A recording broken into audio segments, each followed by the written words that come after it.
este libro o carta del apóstol Pablo a los Gálatas hay un enorme recordatorio, versículo tras versículo en esta carta. Hay un enorme recordatorio, es como una valla que nos recuerda constantemente una grandiosa verdad.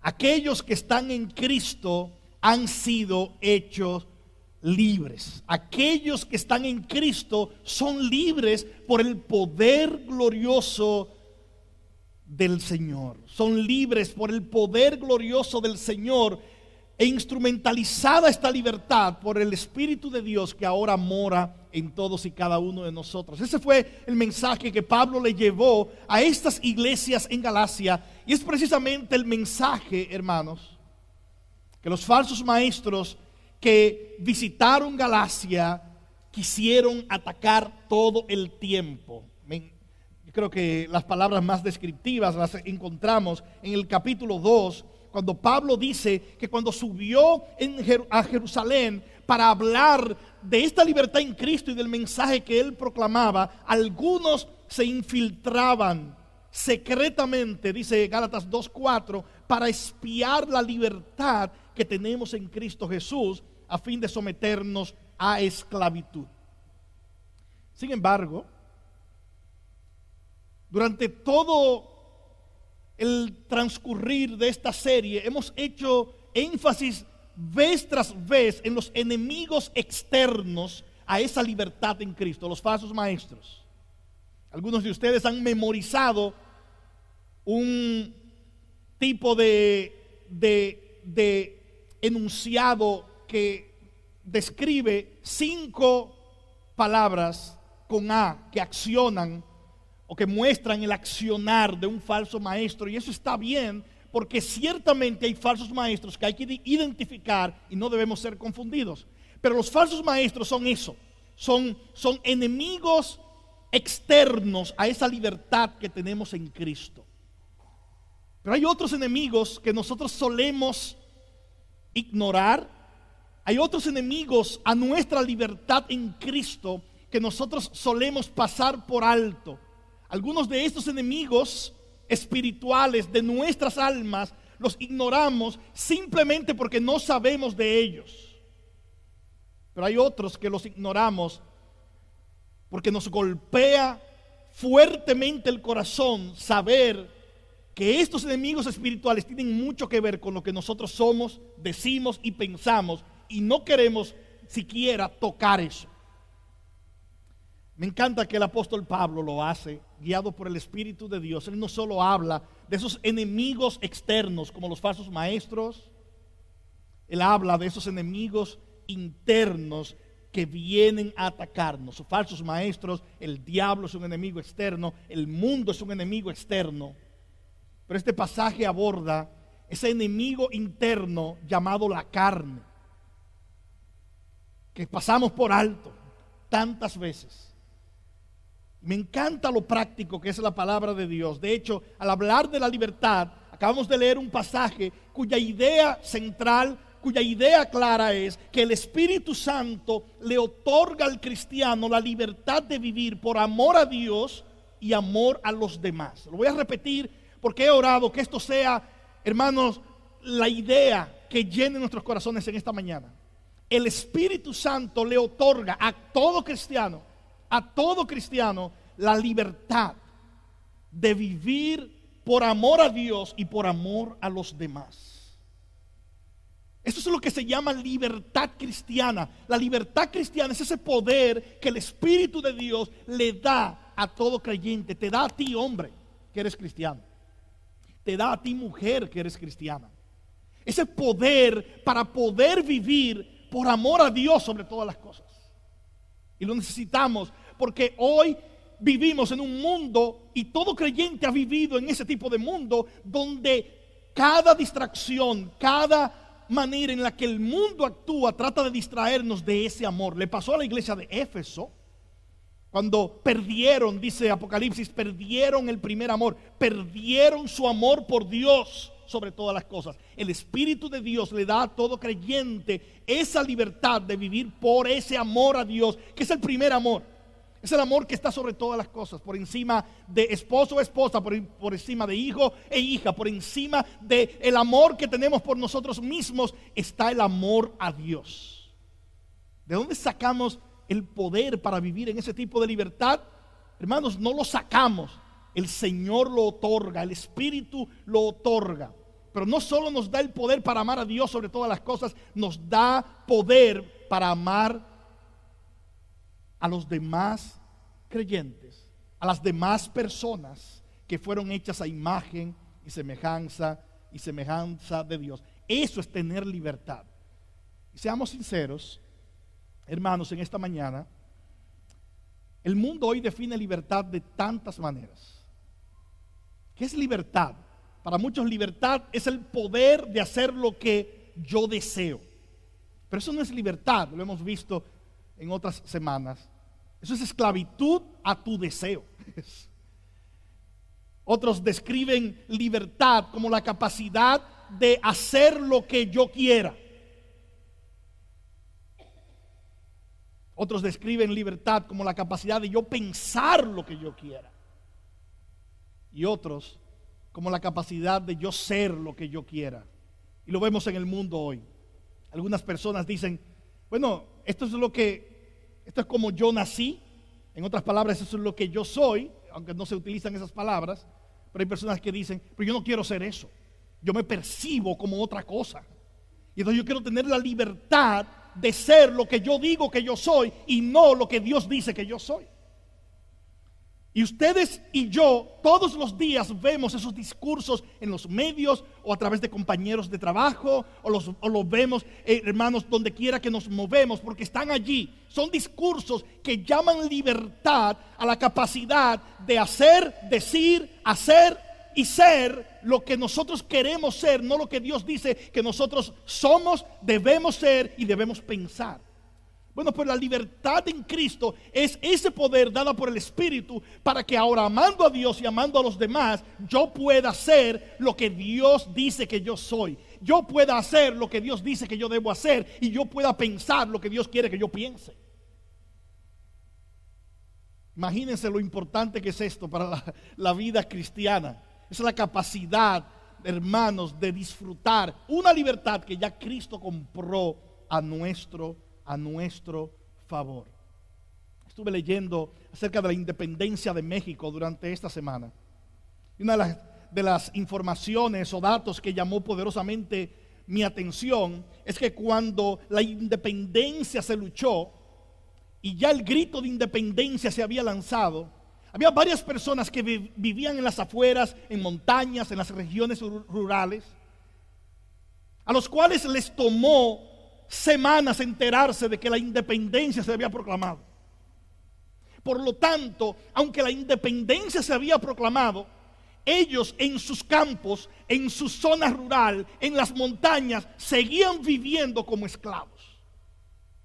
No por un tema de que no fueran independientes, sino por un tema de que ellos no eran conscientes de esa libertad que ya había sido ganada para ellos. Hermanos, hermanas, esa es la condición en la que muchas veces muchos se encuentran. Ellos han sido libres en Cristo, pero no son conscientes de cuál es la profundidad, cuáles son los detalles y cuál es la afirmación de esa libertad con la que Cristo nos ha hecho libres. Eso es exactamente lo que Pablo les está diciendo a estos hermanos. Versículo 13, porque ustedes, hermanos, a libertad fueron llamados. Así que quiero, siguiendo con mi costumbre de usar palabras con A, quiero darte 3 acciones que comienzan con la letra A en esta mañana acerca de tu libertad en Cristo. Si tú no eres cristiano, mi oración es que hoy puedas venir a Cristo y puedas tener la libertad que Él puede proveer. Estas son las 3 palabras. La primera es esta, el primer verbo, afirma. Afirma la libertad que Cristo te ha otorgado. Afirma la libertad que Cristo te ha otorgado. Versículo 13, porque ustedes, hermanos, a libertad fueron llamados.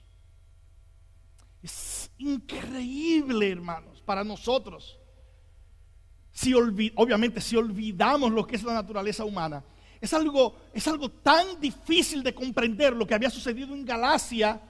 Si lo vemos simplemente con ojos humanos e ignoramos las batallas espirituales e ignoramos nuestros propios deseos, ver que esta iglesia que recibió el evangelio, que recibió la proclamación de la libertad que Cristo da, abandonando esa libertad en Cristo para buscar ahora tratar de ganarse su salvación a través de las obras de la ley, tratar de ganar su salvación haciendo cosas. Y hemos dicho aquí, la ley, hermanos, la ley de Dios es santa, la ley de Dios es santísima. El asunto con los Gálatas fue que creyeron el mensaje de los falsos maestros, que les dijeron que el motivo, el propósito de la ley era uno diferente al que Dios le había dado. Dios le dio la ley moral a su pueblo para que ellos vieran que ellos necesitaban libertad porque no podían cumplir con esos estándares divinos. Por eso vino Cristo, quien cumplió toda la ley para poder lograr lo que nosotros no podíamos hacer. Él vivió la vida perfecta que nosotros no podíamos vivir. Él sufrió lo que nosotros merecíamos por romper cada ley,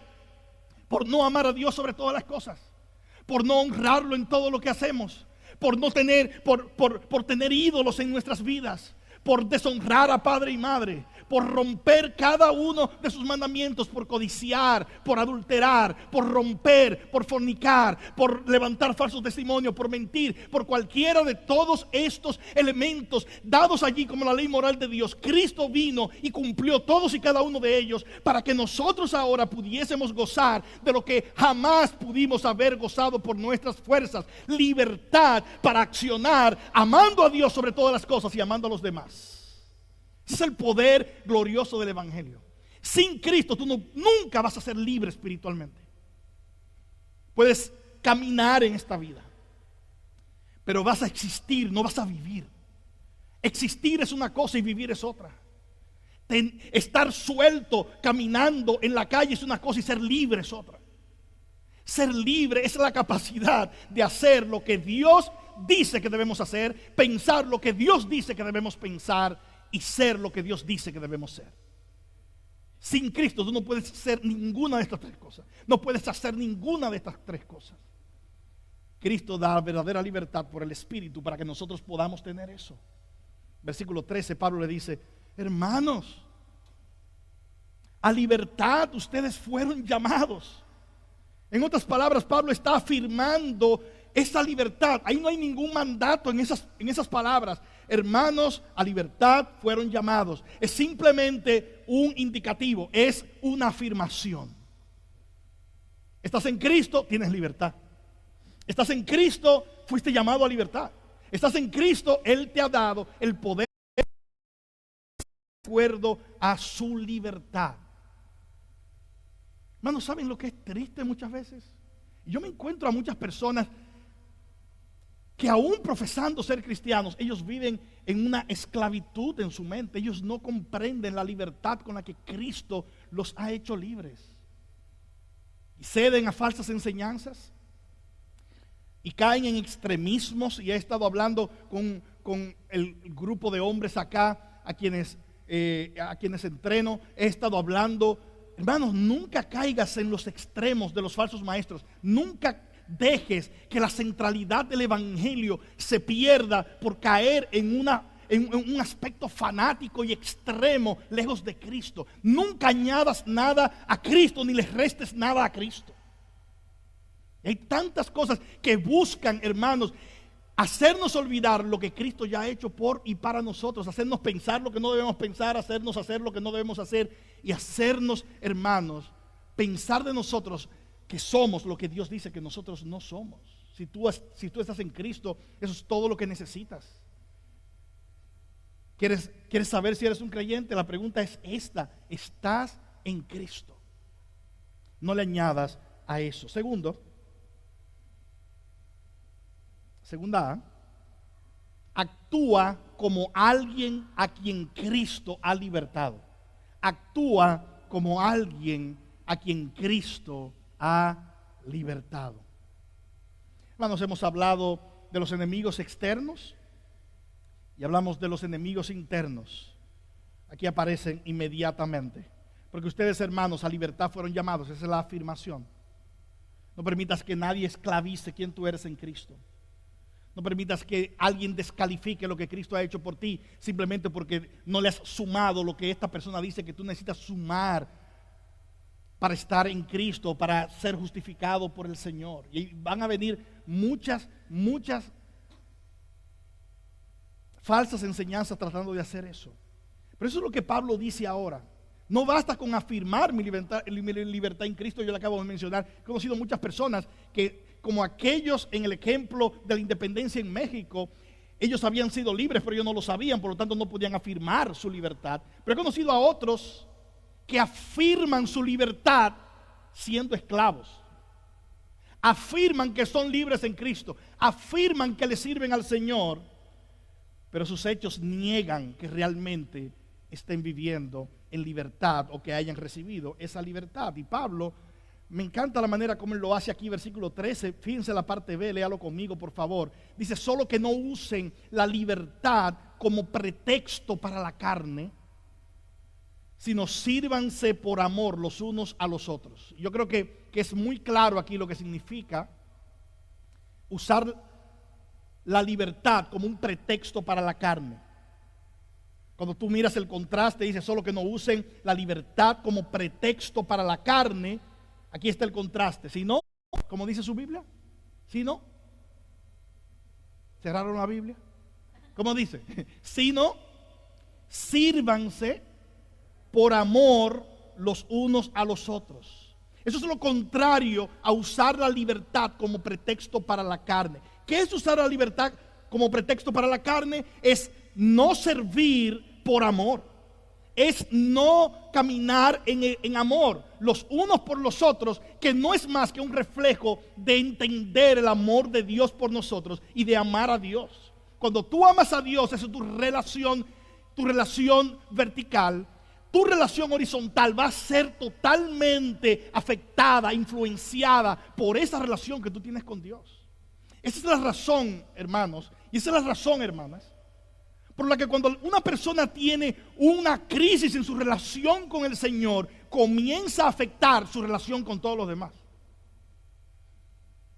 Esa es la razón por la que cuando tú estás en enemistad para con Dios, no vas a poder cultivar amistad con las personas que te rodean. Vas a tener relaciones de corto plazo que no pueden llamarse amistad, porque no están allí para contribuir a tu bien eterno. Están allí para pasar el tiempo, están allí para juntos ayudarse a enemistarse contra Dios. Están allí juntos para ser corrompidos espiritualmente. Y no puede ser algo bueno, ni puede ser llamado libertad, algo que corrompe tu pensar y hace que ahora seas presa de la duda y de la culpa. No puede ser nada llamado libertad, algo que corrompa tu andar de tal manera que ahora sufres las consecuencias terrenales y eternas. Y no puede ser algo llamado libertad si algo corrompe tu ser, haciéndote reo de condenación por toda la eternidad y convirtiéndote en enemigo de Dios.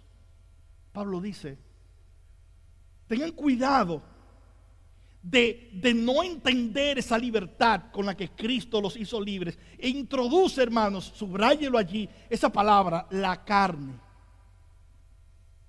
Es una palabra que se traduce de múltiples formas en todo el Nuevo Testamento. Y dependiendo del contexto, a veces tiene un significado diferente. Pero aquí la carne, déjame darte mi definición de carne aquí, es el conjunto de deseos pecaminosos que siempre ponen a tu yo por encima de lo que Dios dice y por encima de los demás. Te lo voy a repetir. Cada vez que ves la carne siendo colocada sobre la mesa en contraste a la obra del Espíritu, eso es lo que la carne es. Es el conjunto de deseos pecaminosos que siempre ponen a tu yo por encima de lo que Dios dice y por encima de los demás. Y prestemos atención ahora, porque cuando yo no entiendo mi libertad en Cristo, yo creo que mi libertad en Cristo es para eso precisamente. Eso se llama libertinaje. Eso se llama usar mi libertad como un pretexto. ¿Para qué? para el conjunto de deseos pecaminosos que siempre me ponen a mí por encima de lo que Dios dice y por encima de mi amor por los demás. Y cualquier cosa, hermanos, que nosotros pongamos por encima de lo que Dios dice y por encima de mi amor por los demás, cada vez que veas eso, hermano, cada vez que veas eso, hermana, ahí está la carne involucrada. Ahí está lo que las escrituras llaman como carne. Versículo 13. Pero no usen la libertad como un pretexto para eso, sino sírvanse por amor los unos a los otros. Versículo 16. Salta allí al versículo 16. Anden como libres, pero no usen la libertad como pretexto para la maldad, otro sinónimo, sino empléenla como siervos de Dios. Versículo 25. Si vivimos por el Espíritu, andemos por el Espíritu. ¿Qué es lo que significa todo esto? Hermanos, esto es lo que significa. Número uno, la vida cristiana es eso, es una vida.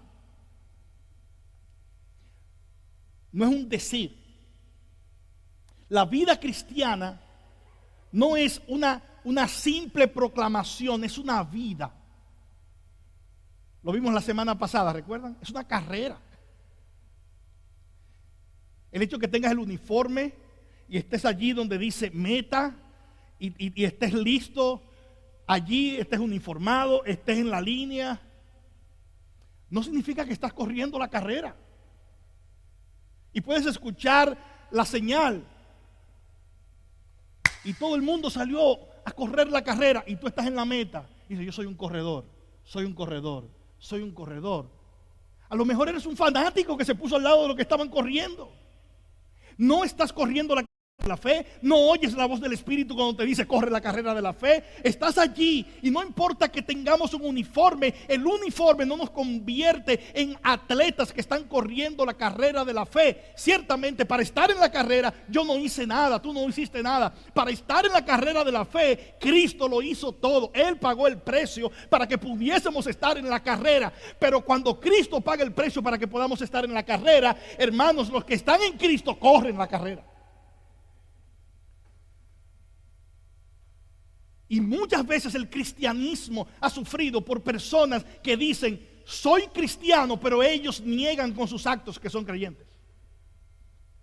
Y hay muchos de ustedes que fueron heridos probablemente en el pasado por pseudo pastores, por pseudo maestros, por falsos hermanos, falsas personas que les dijeron a ustedes: nosotros estamos en Cristo, o les dijeron: esta es la libertad que yo tengo en Cristo, pero su supuesta libertad en Cristo no era libertad en Cristo, era libertad en su carne para abusar espiritualmente, para dañarte, para manipularte, para enseñorearse de tu conciencia. Y Pablo les está diciendo a ellos: lo que los falsos maestros están haciendo con ustedes, eso no es libertad en Cristo. Y las doctrinas que ustedes están abrazando, que vienen de esos falsos maestros, eso no es libertad en Cristo, porque la libertad en Cristo nunca encuentra un pretexto para servirse a sí mismo o para amar cualquier cosa más que a Dios y a mis hermanos.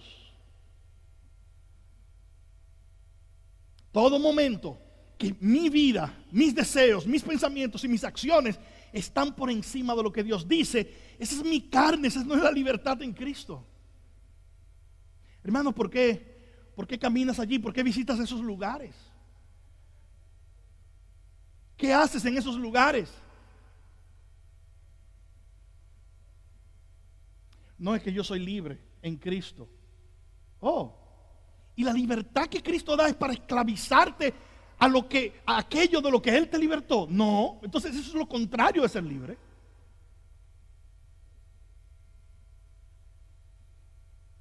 Hermanos, la vida cristiana es una vida.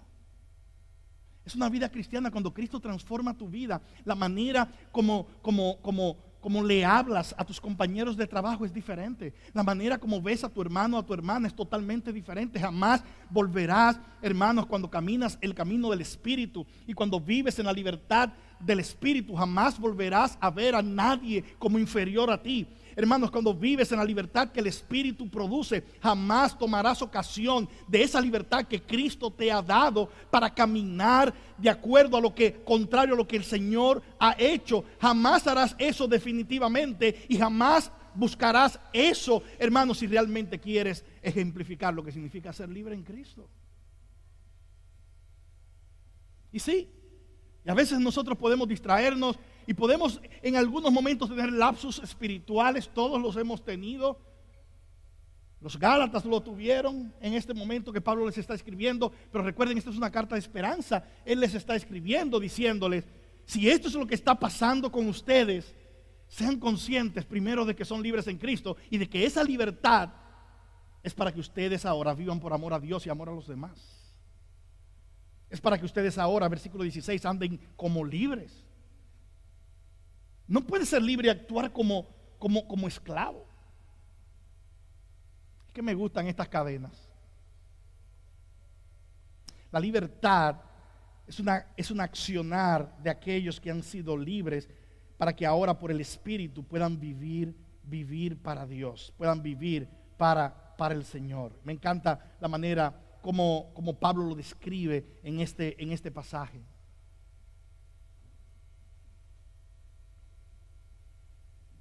A veces hay personas que malinterpretan ese uso de la libertad cristiana, y eso pasó también en Corinto, donde muchos decían: soy libre en Cristo, para cometer con avidez todo tipo de pecado. Y Pablo dice: ustedes están esclavos.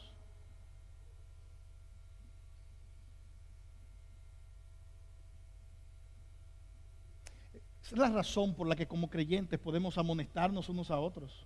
Esa es la razón por la que como creyentes podemos instruirnos unos a otros. Esa es la razón, hermanos, por la que estamos en comunidad. Una de las grandes bendiciones de la membresía de la iglesia es esta.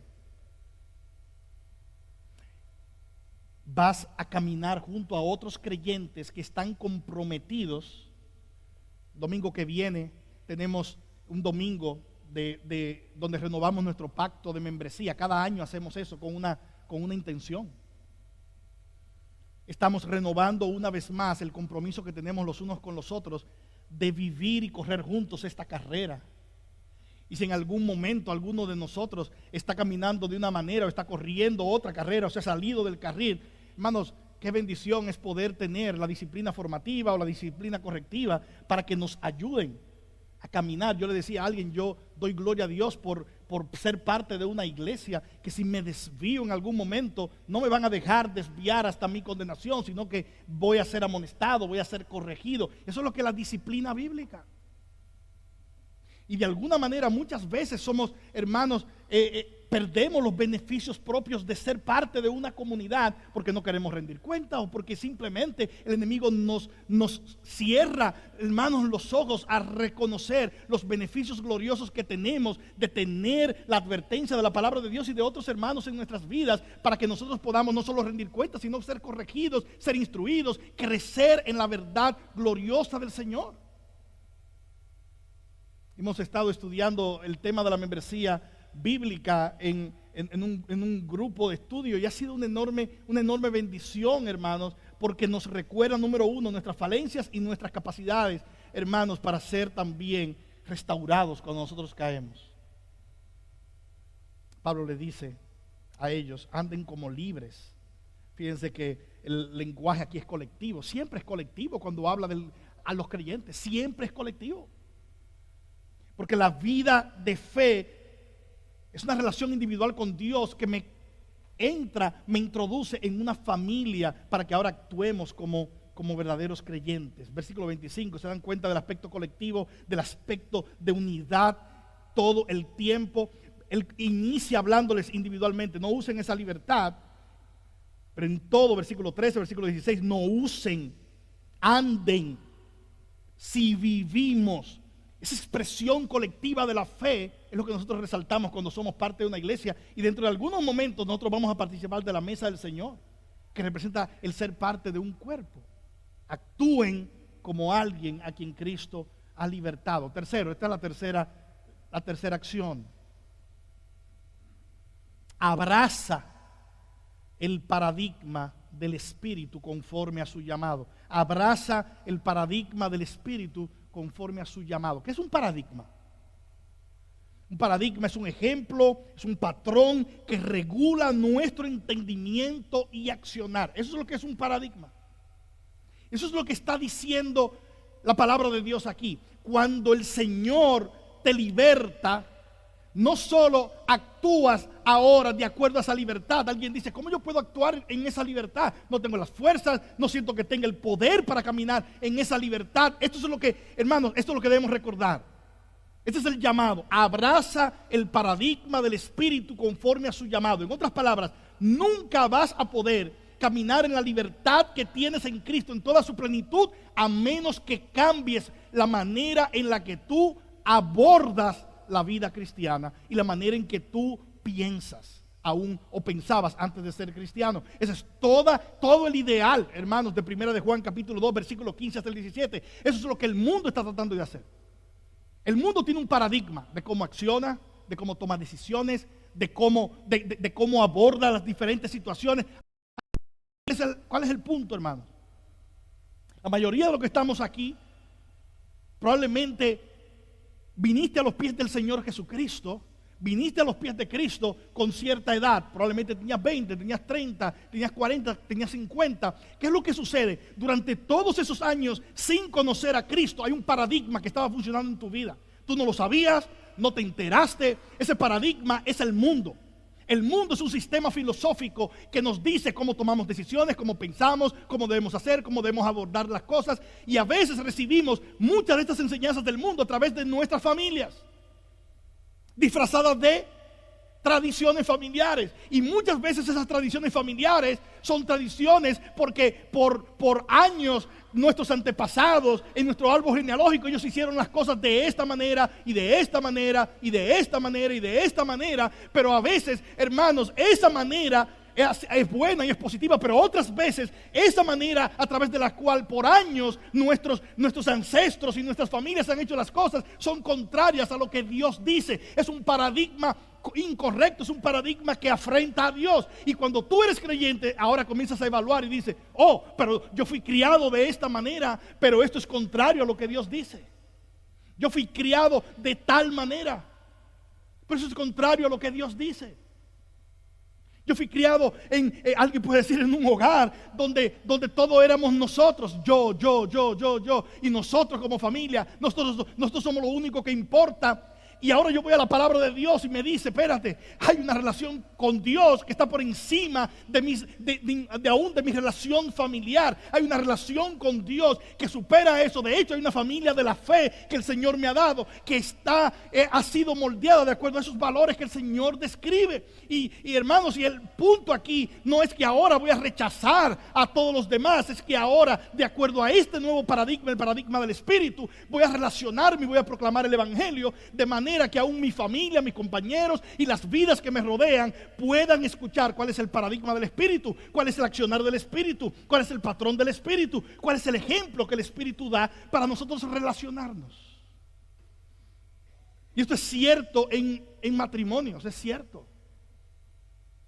Y a veces las guerras matrimoniales son esto. En mi casa lo hacíamos de esa manera, dice él, y ella dice, pero en mi casa lo hacíamos así. No, pero es que mi mamá, dice él. Y cuando entró eso, hermano, arrancó la tercera guerra mundial allí.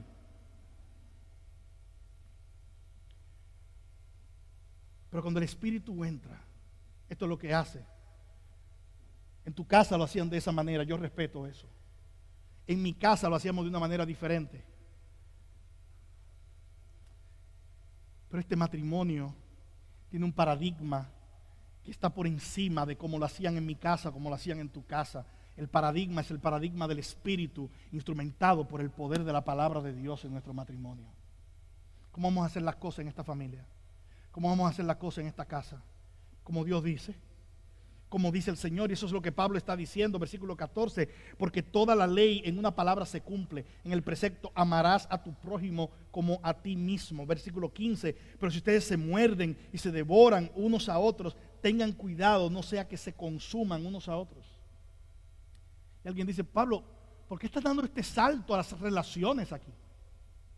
¿Qué tiene que ver el legalismo con nuestras relaciones? Porque todo patrón o paradigma contrario al Evangelio, siempre, ¿recuerdan?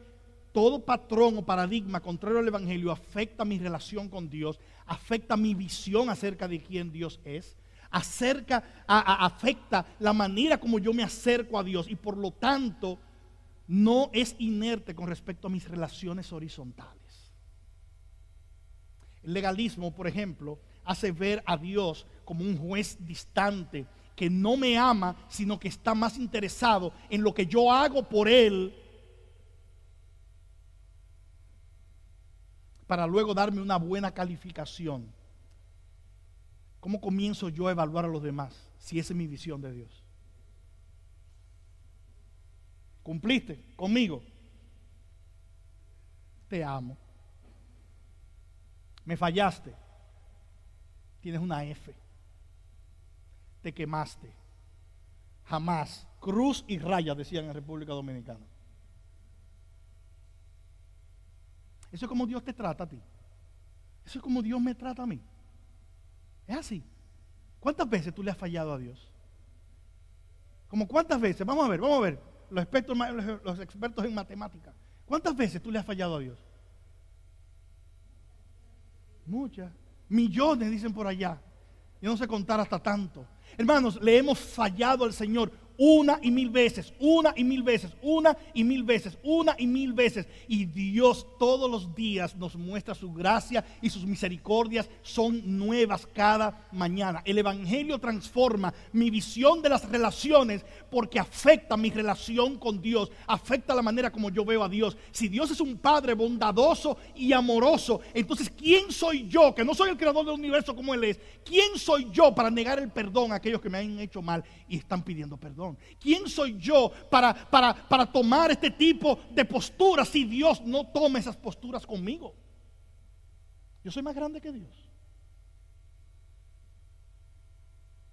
¿Se dan cuenta? El legalismo afecta todo porque hace todo acerca de ti. Hace todo acerca de lo que tú haces, de lo que tú lograste, de los títulos que conseguiste, de las cosas que tienes, de aquellas cosas que llenan tu vida y te dan un sentido de superioridad frente a otros, hermanos. Ese es el negocio de los seres humanos por toda la historia. Es encontrar algo que los haga pensar que ellos son superiores a otra persona. Y no importa qué sea ese algo. Y cuando las personas a veces sin Cristo encuentran ese algo, ellos dicen: descubrí mi propósito en la vida. ¿Por qué? Porque eso los hace llenar su sed de gloria. Esto es lo que el pecado hará. El pecado siempre te produce un hambre de gloria. Léalo allí, versículo 15. ¿No les llama la atención que Pablo utilice este lenguaje tan agresivo? En el versículo 15 dice: si se muerden y se devoran unos a otros, tengan cuidado, no sea que se consuman unos a otros. Eso es lo que el pecado hace. Hace que yo viva tratando de devorar a todos aquellos que no me dan o la gloria que yo creo que merezco, o que no hacen lo que yo creo que ellos deben hacer. Y no hay relación que pueda subsistir cuando yo estoy devorando a otros. Y Pablo les está diciendo: cuando el legalismo entró a estas iglesias de Galacia, esto es con lo que ustedes quedarán. Ustedes no van a quedar con una iglesia si no vuelven a Cristo. Ustedes van a terminar consumiéndose unos a otros sin nada, porque todo camino que no es el Evangelio es lo que produce ruptura, quebrantamiento y destrucción. El Evangelio produce armonía, unidad, perdón, porque describe un paradigma totalmente diferente. Versículo 17. ¿Cuál es el gran problema? Hay una batalla, y esa es interna. Dice: porque el deseo de la carne es contra el espíritu. Esta es una de las claves de la vida cristiana. Tienes que reconocer que hay una batalla constante entre tu carne. ¿Qué es lo que es la carne? Es el conjunto de deseos pecaminosos que siempre ponen a tu yo por encima de lo que Dios dice y por encima de los demás. ¿Qué dice el texto? Porque el deseo de la carne, ese deseo, es contra el espíritu. Es contra lo que el espíritu hace. Es contra lo que el espíritu provee. para que pensemos. Es contrario a lo que el Espíritu hace en nosotros, porque el deseo de la carne es contra el Espíritu y el del Espíritu es contra la carne. Pues estos se oponen el uno al otro, de manera que ustedes no pueden hacer lo que deseen. Verso 18. Pero, qué lindo pero si son guiados por el Espíritu, no están bajo la ley. Pablo introduce el germen del legalismo y dice, si ustedes son guiados por el Espíritu, esta no es la manera en la que Dios se relaciona con ustedes. La ley cumplió un propósito y fue mostrarte que tú necesitabas un Salvador. Y ese Salvador es el mediador entre ese Dios amoroso y tú. Si tú hoy eres guiado por el Espíritu, tu visión acerca de Dios, tu visión acerca de tu relación con Dios cambia totalmente. Cuando tú ves tu relación con Dios a través de los ojos de Cristo, es una visión de generosidad. No es una visión de avaricia. Es una visión de perdón. No es un paradigma de resentimiento. Es un paradigma de gracia. No es un paradigma de obras. Es un paradigma de abrazar aún a los que son diferentes a mí. No es un paradigma de rechazo. Es un paradigma de restauración. No es un paradigma de destrucción. Y Pablo dice, ¿cuál es el paradigma que está rigiendo sus vidas? Versículo 19. ¿No saben cómo identificar cuál es el paradigma de muerte y cuál es el paradigma del Espíritu? Aquí está, verso 19. Ahora bien, las obras de tus deseos pecaminosos, de ese conjunto de deseos pecaminosos, son evidentes. No están ocultas. Son estas. Son inmoralidad. Eso es lo que la carne produce. Eso es lo que el deseo pecaminoso produce. Inmoralidad, impureza. Dios es puro.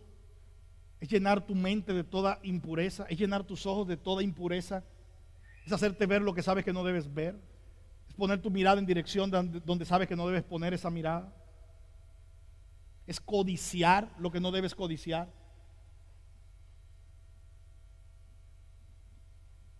Sensualidad. Es dar rienda suelta. Y aquí sensualidad no es solo lo que tiene que ver con los aspectos sexuales, incluye eso. Sensualidad es ser guiados por mis sentidos, ser guiados por la lujuria de la vida, ser guiados por la lascivia, ser guiados por todo lo que es impuro llevado a acción. Sensualidad es apelar por los deseos de la carne en otros.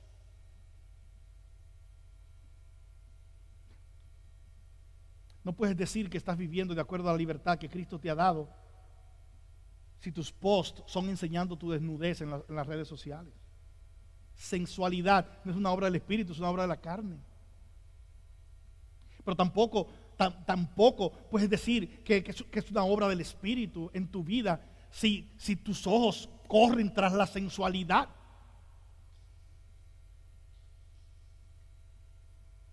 Sensualidad, idolatría. Todos luchamos con esto, hermano, porque hay una batalla espiritual.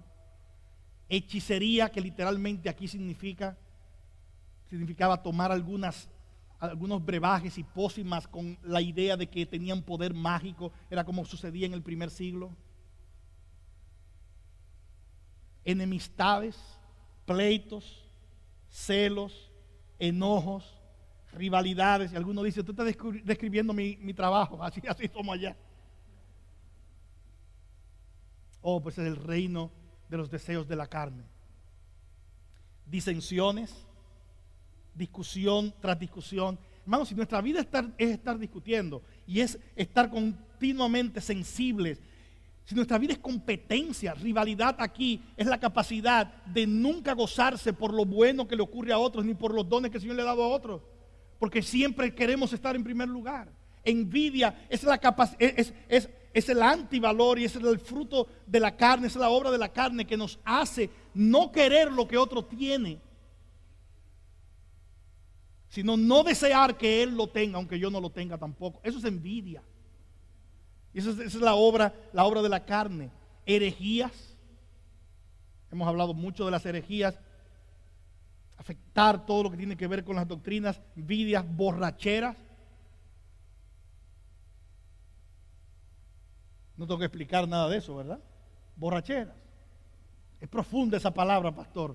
¿Qué significará? Eso significa lo que significa. Borracheras, orgías, que hay un sentido para esta palabra en el día de hoy.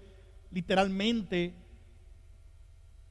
significa juergas, andar donde quiera, donde el ambiente, las personas van para actuar contrario a lo que Dios dice. Tú sabes cómo se llaman esos lugares. Si estás en un nightclub, no puedes decir, ahí estoy aquí tratando de ser luz en medio de las tinieblas. Está demasiado oscuro ahí. Juergas, esa es la obra de la carne. ¿Sabe qué? ¿Cómo termina ese enunciado? Alguien dice, ok, me salvé. No se mencionó esto que yo estoy practicando. Dice, y cosas semejantes a esta. Hay 1,000,000 de cosas semejantes a esta. Y cosas semejantes a estas, contra las cuales les advierto, hermanos, si yo soy un predicador de la verdad, tengo que advertirte a ti también acerca de esto. Esta es la advertencia, dice Pablo, como ya se lo he dicho antes, que los que practican tales cosas no heredarán el reino de Dios. No puedes caminar en la carne y esperar tener vida eterna. No puedes caminar en la carne y esperar tener salvación en Cristo. No puedes caminar en la carne, caminar en tus deseos y decir al mismo tiempo que el Espíritu te ha hecho libre y que ahora tienes una libertad cristiana. Cuando Cristo entra en nuestras vidas, hermanos, Él cambia los patrones en nuestras vidas. Él cambia, hermanos, como nuestros pensamientos en nuestras vidas. Él cambia nuestros corazones, Él cambia nuestros afectos para que ahora estas cosas vayan perdiendo su poder como atractivo en nosotros, de manera que ahora nuestro atractivo sea, quiero honrar a Dios, quiero pensamientos limpios, quiero vidas que inviertan en mí de forma que yo pueda crecer en Cristo, quiero crecer en la palabra de Dios, quiero crecer en el amor a mis hermanos, quiero crecer en generosidad, quiero crecer en entrega, quiero crecer en sacrificio. Esa es la obra del Espíritu de Dios, porque ahora yo soy libre para poder caminar en esa manera. Y algunos han tratado de luchar contra cualquiera de estos vicios mencionados aquí en su carne. Escucha la voz del Espíritu. Solo puedes caminar en el Espíritu por el poder del Espíritu de Dios. La fuerza de voluntad no te va a ayudar. Necesitas la obra del Espíritu de Dios, matando esos deseos en tu vida y en mi vida. ¿Qué producirá el Espíritu? Con eso concluimos. ¿Qué produce el Espíritu? Versículo 22. Pero el fruto del Espíritu es ¿qué? Es amor, gozo. ¿Qué es amor? Es la capacidad de poder sacrificarnos por el bien de otros. Es la capacidad de sacrificarnos para hacerle bien a otra persona. No puede esa persona devolverme el bien que estoy haciendo. Lo voy a hacer para la gloria de Dios, porque Cristo ya me ha dado todo y me ha dado mucho más que eso.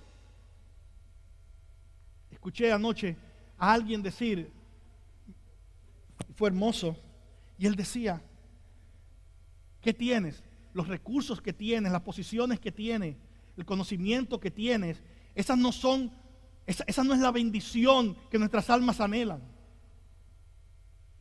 La bendición que nuestra alma anhela ya la recibimos, es Cristo. Esa es la bendición. Los recursos que el Señor nos ha dado son responsabilidades para poder canalizar y compartir esa bendición que Cristo es. Te lo voy a repetir una vez más. ¿Tienes recursos? Todos tenemos. Ay, que soy muy pobre. Tienes recursos. Algunos tienen más, otros tienen menos. Todos tenemos recursos. Tenemos tiempo, tenemos tesoros y tenemos talentos. Son recursos, esos tres. Los recursos que el Señor te ha dado no son las bendiciones que tu alma anhela por la eternidad. La bendición que tu alma y mi alma anhela por la eternidad es Cristo, quien está repleto de muchísimas bendiciones. Pero Cristo, y ya Él se dio, ya yo recibí esa bendición. ¿Qué hago con estos recursos? Ahora yo los utilizo porque son una responsabilidad para que otros escuchen de Cristo y puedan ver el amor de Cristo. ¿Cómo estamos usando los recursos que tenemos? ¿Para nosotros mismos? Me encanta. En esto se resume toda la ley. Este precepto, dice el texto: amarás a tu prójimo como a ti mismo. ¿Se dan cuenta? Nuestro mundo habla mucho hoy del amor a ti mismo. El concepto de autoestima se puso de moda siglo XX, mediados del siglo XX hacia acá. Jesús nunca habló de que tenías que tener autoestima. De hecho, Jesús asumió que tú te amas y yo me amo demasiado. Por eso el mensaje de Jesús fue: ama a los demás como tú te amas a ti mismo. Jesús no dijo, ámate a ti mismo. No, y Él sabe que nosotros nos amamos y nos amamos demasiado. Ama a los demás como tú te amas a ti mismo. ¿Qué significa eso, Lenín? Que busques que el otro pueda recibir lo que tú quieres recibir. Eso es Mateo capítulo 7, versículo 12 también. Que el otro reciba lo que tú quieres recibir. Que te entregues sacrificialmente para que la otra persona, lo que tú buscas para ti, tú lo busques también para el otro. Y eso comienza con la salvación. Si Cristo por gracia te ha salvado, hermano, si tú anhelas estar con el Señor por la eternidad, tú y yo debemos buscar por todo nuestro corazón que los que nos rodean estén con el Señor por la eternidad. Si tú anhelas tener paz y has recibido paz, si tú amas esa paz que Cristo te ha dado, debes buscar amar que otros tengan esa paz también. No es el camino del yo, es el camino del Espíritu. Él nos, versículo 26, nos liberó de buscar la vanagloria personal, porque Él nos ha dado lo que realmente más importa. Ese es el poder suyo. Renuncia a tus deseos de encontrar tu gloria e importancia en las cosas vanas. Ese es el camino de la carne. El camino del Espíritu y el paradigma del Espíritu es este. El mundo y la carne te pueden ofrecer muchas cosas, pero nada se puede comparar con lo que el Señor te ofrece. Escuché una historia hace muchos años de un joven a quien sus padres le dijeron: tienes que encargarte de botar toda la basura que está en el frente de tu casa. Cuando él miró la basura, habían comenzado a podar algunos árboles y la basura eran montañas y montañas de hojas podridas, porque tenían días él no había recogido nada, y todo tipo de putrefacción y todo tipo de basura en el frente. Y él dijo: ¿cómo yo puedo botar todo eso solo? Él dijo: ¿cómo voy a botar esto? Yo no puedo botar todo esto. Se le ocurrió una idea. Esa es la idea. Voy a ir a la librería, voy a ir a un lugar, a la papelería, donde pueda comprar papel. Y alguien dice: ¿qué vas a hacer? Fue a recoger la basura. Y compró papeles de regalo. Y ya yo sé cómo me voy a deshacer de esto. Comenzó a meter en papel de regalo toda la basura que estaba allí. Hizo varios regalos de basura. Y ahora la casa, en vez de estar llena de basura en el frente, parecía que era Navidad. Cuando las personas comenzaron a ver todos estos regalos al frente, se detenían frente a la casa y decían: ¿qué está pasando aquí? Me dice: puede llevarse los que quiera. Hermano, las personas hacían filas, líneas completas, buscando llevarse esos regalos. Generosidad. No era generosidad, era basura en papel de regalo. Eso es lo que la carne te ofrece a ti y me ofrece a mí. Basura en papel de regalo. Ofrece paz que no puede dar. Ofrece gozo que no puede dar. Ofrece sentido de vida que no puede dar. Ofrece la seguridad que no puede dar. Y aunque diga por fuera: esto es paz, esto es amistad, esto es gozar, es basura en papel de regalo. Esta es la voz del Espíritu de Dios. Afirma la libertad a la que Cristo te ha llamado. Actúa como alguien que ha sido libertado y abraza el paradigma del Espíritu conforme a su llamado. Si no estás en Cristo, la única manera que eso suceda es si Cristo entra a tu vida y te hace libre. Y es mi oración que eso pase hoy. Oremos en esta hora.